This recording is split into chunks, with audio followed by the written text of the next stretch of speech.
what's going on, guys? So I got a little something good in store for you guys. I'm gonna go pick up an oil sump, rear mount. You guys already know. Check it out.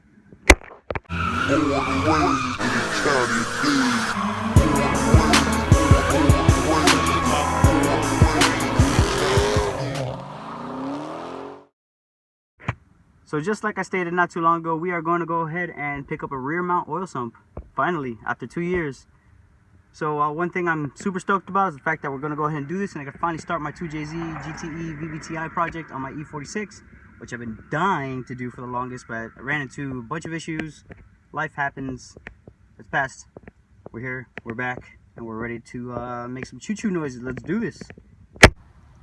So after a little bit of talking to some guys, we came up on a sump finally. This is the rear mount oil sump I've been looking for finally after 2 years. Finally found one at a good price. I'm happy I have it. Came with just about everything. He really hooked it up. He gave me the oil pan, he gave me the sump, he gave me the pickup tube, he gave me the little cover that goes above the pickup tube, even the hardware. So I got literally everything. But first things first, I gotta clean this up. I just bought it, so after I want to say the next clip or so, we're gonna start working on it. So let's do that. All right, so I have the rear mount sump right here in front of me. So what I'm going to show you is we need to get this part right over here, which is the turbo return, the drain return line, or whatever you want to call it. Basically, we need to get this drilled, and then also this piece drilled right here and tapped, so I could go ahead and put the fitting over here. So basically, what we're doing is we got to take a trip to MPI, which to be honest with you, I'm kind of embarrassed to even bring this sump here, because MPI is like one of those like I don't know, it's pretty up there when it comes to performance shops, and I'm bringing a crusty and dusty rear mount sump over there. So first things first, let's throw this in the car, and then let's head over to MPI. So we are at MPI. Let's check it out. Obviously already everything's looking pretty good from here. Got Jack's car. Let's check out the store. So we're over here at MPI. There goes Jack right there, walking. There goes the guru of gurus. And check this out. They're building this Supra right here. This Supra right here is absolutely nasty. He hasn't really spoke much about it yet. We spoke a little bit about it, but he's letting me know more in depth of what's going on with the Supra. This thing is, I could only wish to have something like this. So real quick, can you explain me more or less what this thing has? Basically got a built 3.4 liter, stock head, porting still. Got cams, valve train, it's got a precision ProMod 88mm turbo, TH400 trans, drive shaft shop, 49-inch rear end. It's got the Pro J intake manifold with 12 fuel injectors, triple fuel pump setup. Still got air conditioning, power steering. This thing has AC? It's gonna be a 7-second street car. How much power do you estimate it to make, more or less? Try for that 1700 range. Woo! Maybe more. Whatever more we can put in there with nitrous. That's MPI for you. I'm telling you. So they got amazing stuff, and just they got the other Supra right here. This is a 30 psi Supra right here, the MPI Supra. If you guys haven't seen it, and what was it? That racing channel? That racing channel. What, you had to spin out? Well, basically, that racing channel has this car spinning out and completely saving it.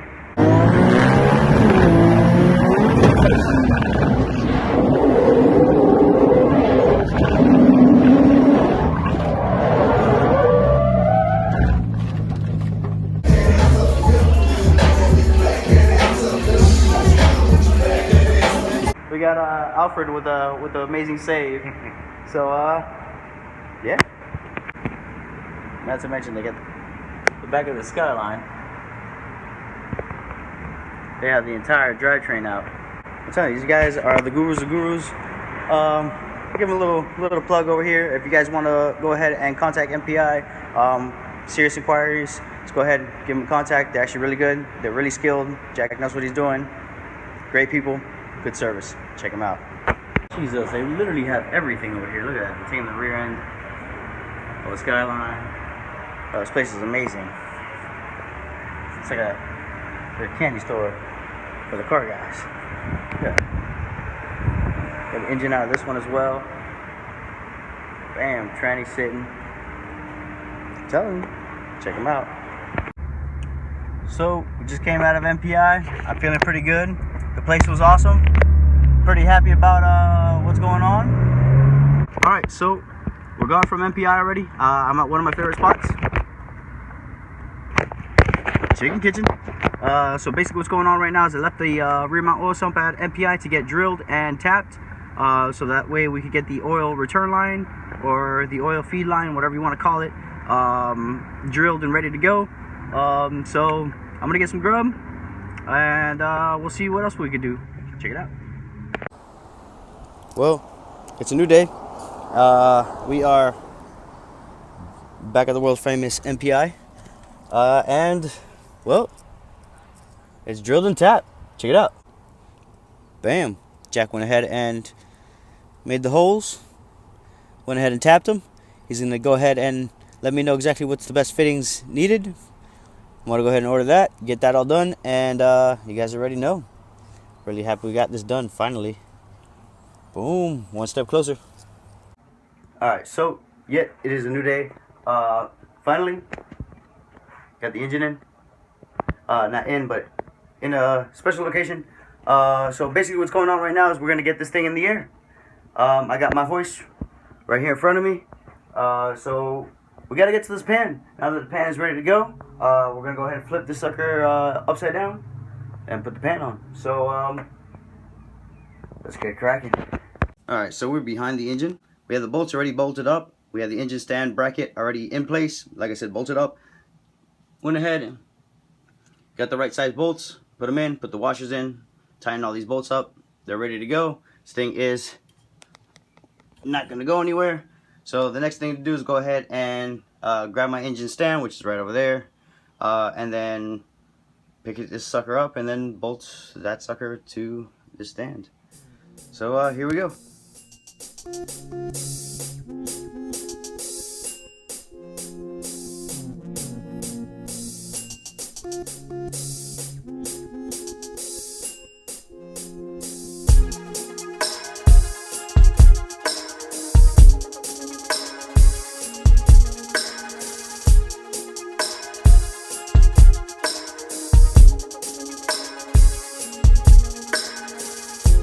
Okay, so we got the engine on the engine stand. Got my hoist right over here. I ain't gonna lie, I'm a little skeptical about this stuff because it's my first time ever using an engine stand ever in my life. But whatever, you live, you learn.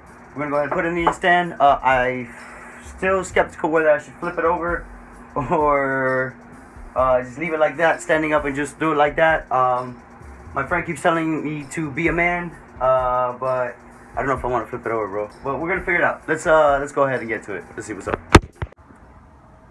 Okay, before I actually get ahead of myself, it would be wise to actually make sure that all the oil is drained out of the engine. So first things first, I already drained the engine oil a while back, but I gotta double check that. So I'm gonna go ahead and drain it, or at least check it one more time to make sure it's completely drained. And then after that, then we're gonna see about flipping this thing over. But I'm still a little skeptical, so let's see what happens. All right, check it out.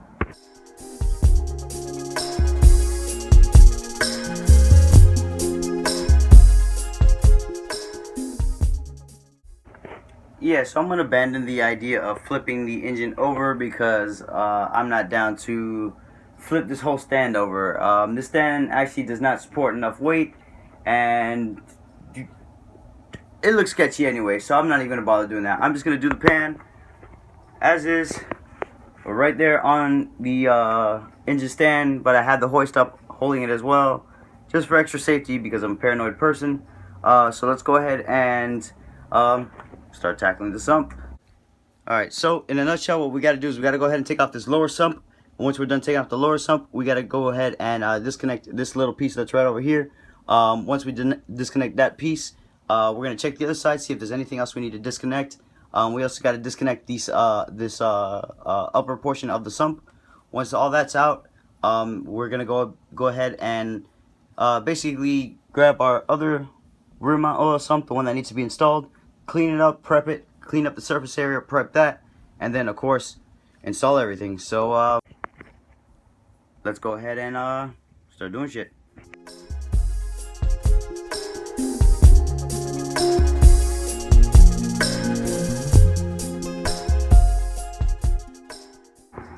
so basically what is going on, went ahead and took off all the 10mm bolts all the way around, went ahead and removed the oil pan itself.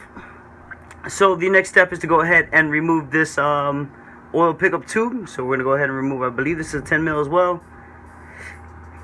This could be a 10mm as well. Then of course remove this plate right over here. Once we remove the plate, we'll have access to get to the main bolts to go ahead and take off the upper portion of the sump. But like I said, which I still haven't done, we got to go ahead and take this off. That's the oil level sensor or something like that of that sort, or the oil temp sensor. We're going to go ahead and take that out as well. And then we'll see what else we got to do. So let's go ahead and tackle the pan and the pickup tube.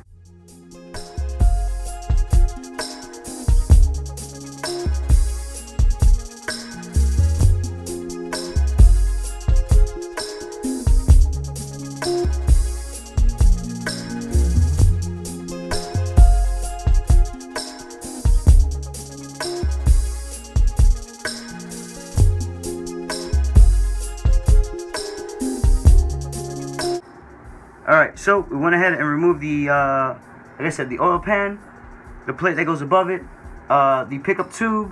We went ahead and took out the oil level sensor. Also, the gasket came out as well. All that's left now is to take out the 12mm bolts all down this rail here, all down the sides here. Once we have them all out and ready to go, we're going to go ahead and drop the pan finally, and then get ready to switch them up. So let's go ahead and take this pan out. Time-lapse time. So you ready?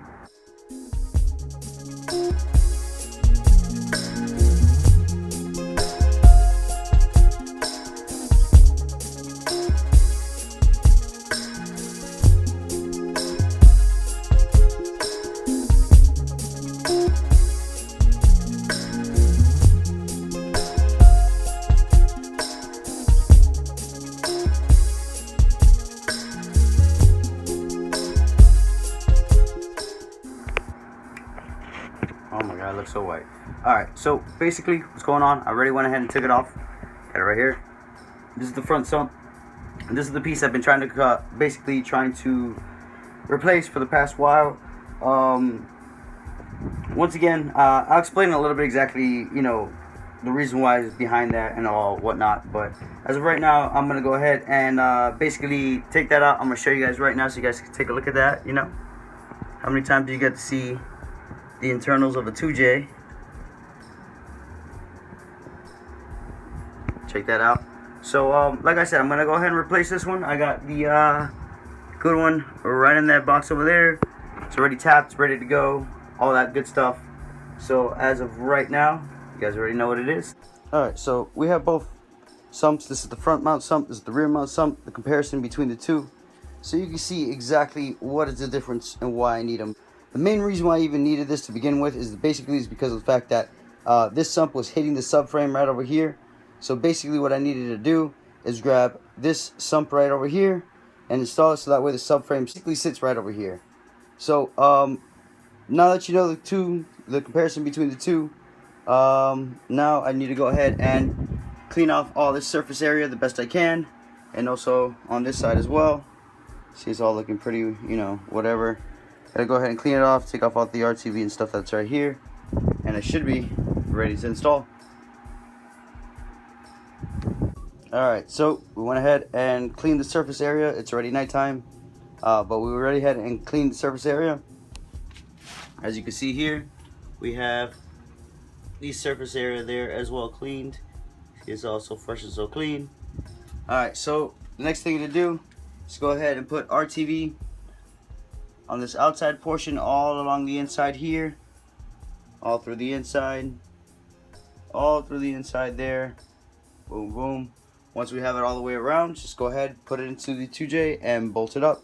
So that's our next step right now.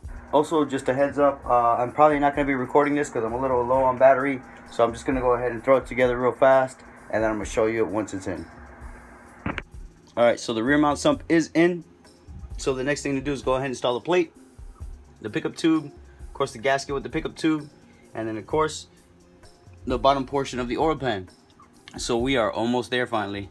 So it is officially installed. We got the remount oil sump all ready to go on our 2jzgte VVTi. So far looking pretty good. But let's go ahead and wait for this to dry. So we're gonna pick this up tomorrow and then finish the video.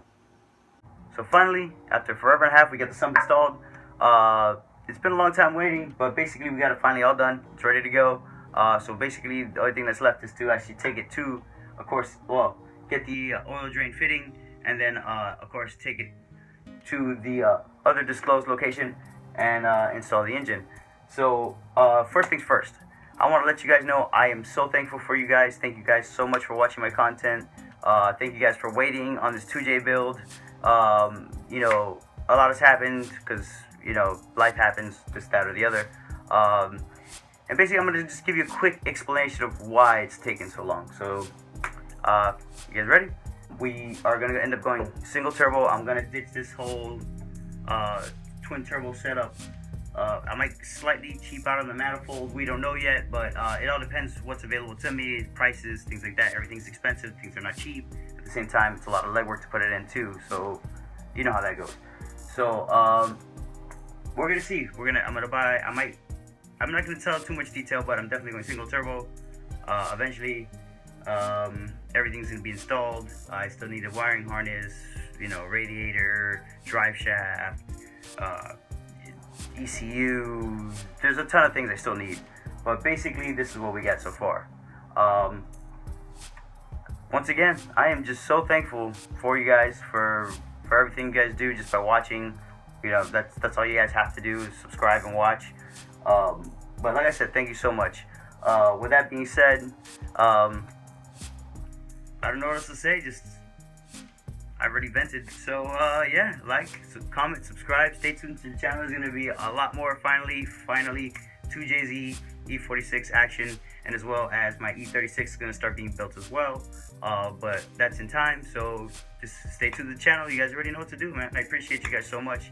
You guys already know what it is. Drive Miami. Peace.